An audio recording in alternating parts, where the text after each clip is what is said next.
still linger if they're changing my voice. This time I'm going to stay a little bit closer to the wall over here, a little further from traffic. Hopefully there's not that much background noise.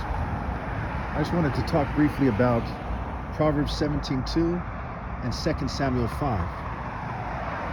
In Proverbs 17:2, we see that it says, "A prudent servant will rule over a disgraceful son and share the inheritance as one of the family." Now, how could that be if people are saying that people are chosen because of their flesh, their genealogy? Well, let's think about this here. In 2 Samuel 5, we see that David is anointed as king instead of Jonathan or one of the family members of Saul. And in 1 Samuel, we see that Saul was hunting down David. So was Saul ruling on behalf of God while he was hunting David and his followers? No, he wasn't. He was angry at David, and he was doing the wrong thing. At times, he would prophesy, Saul that is. But overall, he was doing the wrong thing, and his fate reflected that. However, a lot of people died martyrs in the Bible, but it was exactly why he died and how that gives away why I'm right for many reasons. One, you see that God's Spirit is a warrior spirit. We see that in Isaiah 43 and 44, where God says that he's going to be with the righteous and that no spiritual harm will come to them. We know that physical harm comes to them, right? Israelites die in wars, even when they win the wars. We see martyrs, we see Samson, but there's no spiritual harm that comes to them. So the water and the fire that's talked about in Isaiah 43 and 44 is spiritual affliction, the water of affliction, the flames of adversity, if you will. One way to understand it is to think about it as a martial arts school, because here in America, we don't really have very religious and spiritual police officers or militaries, not as a group, historically, to keep it very simple, okay? And how much they were as individuals is a controversy I'm going to tackle another day or something. So to understand it, we have to really look toward martial arts. We have to look toward monotheistic martial arts, a martial arts that you really don't see anywhere. It's just really me. No offense to anybody. It's the idea of a martial arts king who has followers and students, and he's teaching them. And some of them are related to him, his children, for example, and some are not related to him. They're foreigners, like it says in Ezekiel 14, where it says that God expects the foreigners who are in Israel to obey God as well when they kind of take up residence there spiritually. We see that in Isaiah as well. So if these students are willing to die for the king and they fight with all their heart, then they become like part of the family. And you must treat them fairly whether or not they're your actual son or not, right? So when we look at what righteousness and justice demands, right? We look at Proverbs 1, where it tells us that we have to do what is fair and just and right.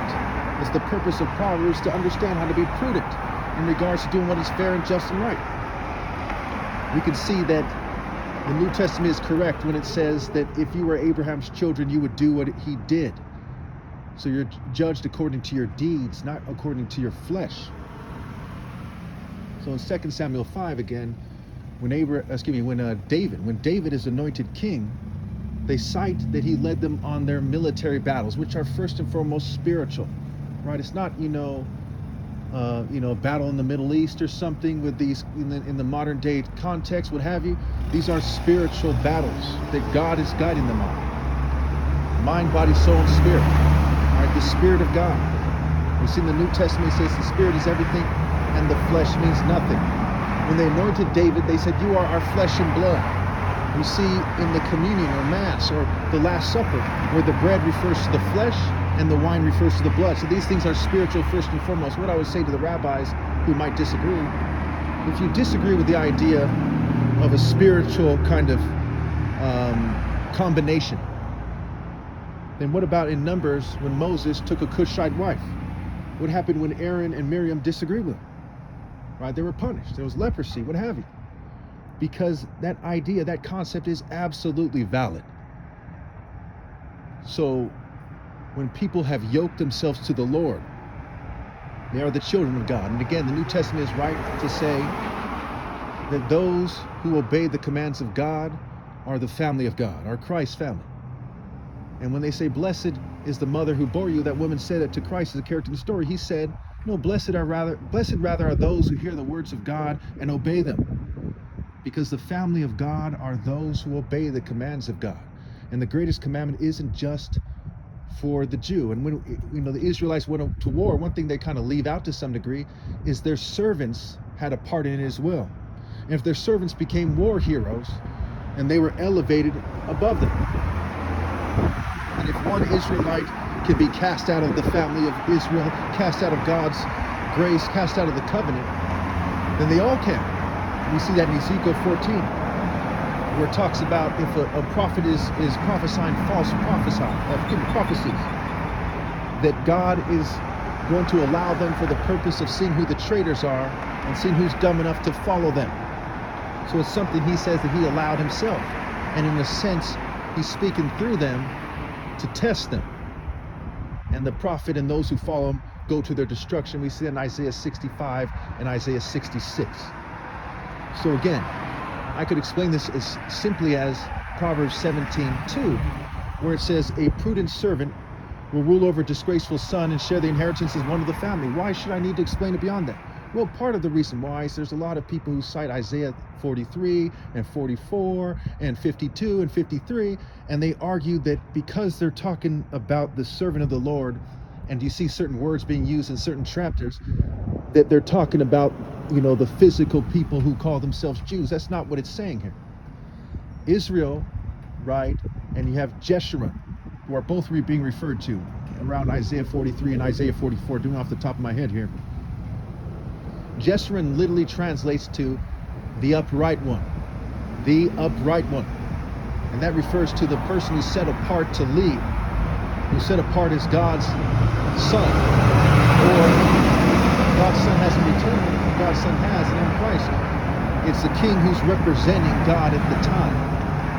So when they refer to Israel, it doesn't refer to the physical people who identify themselves as Jews or the modern state of Israel. We see that in Galatians 4 for those of you who are Christians and Muslims to understand. Okay, Jerusalem in this world is lost in sin. Jerusalem in the heavens with God is our mother. What it's referring to is a spiritual collection of people who are in covenant with God, spiritually speaking. Okay, it's not referring to anybody because of their race. It's referring to those who are scrambling to be prudent. That's why Proverbs starts off talking about prudence. It starts off talking about how, in the first six verses, in fact, you see the word prudent twice, right? For instruction in prudent behavior and how to be prudent, how to scramble to do God's work. And so we see that the arguments being made have to do with what is fair and just and right. And it doesn't say that you need to kind of scramble to be in a flesh-based order. The order is an order of righteousness. Thus, Proverbs 16:12 says the throne is established in righteousness, New Living Translation, justice. Okay? And we see in Isaiah 28:17, it says to make righteousness and justice the measuring line, the plumb line, what have you. Because that is the scale that you're supposed to use. The Lord detests dishonest scales. So we see when the Jews are held captive in Egypt, for example. Why does God allow them to be held captive in Egypt? Well, because they weren't doing the right thing. So we see that Pharaoh is elevated above them. And then Pharaoh, with God's authority, elevates Joseph to the second in command. And that was a definitive statement as God is training the Jews in Israel in various ways, telling them that it's an order of righteousness. It's an order of justice and wisdom. It's an order of prudence. We see that in the New Testament with the parable of the bags of gold and the 10 minas.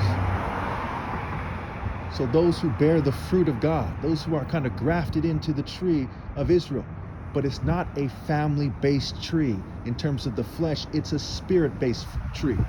Now, I'm going to run out of memory on my phone here, so let me just try to say this real quickly here. If I had a class and I had 3 children, I have no children, mind you, but if I had 3 children in that class and I had 30 people in the class, and every last one of them outperformed my children, then I would put every last one of them above my children. And the spirit would be the center of it, not their families, but the spirit, the cause, okay, the king, the mountain, the spirit in which is given, the spirit in which is received, the spirit in which is conveyed. These things are what matters. That's why it's called the spirit. Spirit. It's not called flesh. It's called spirit. Spirit. And the word selfish is a play on words for see flesh.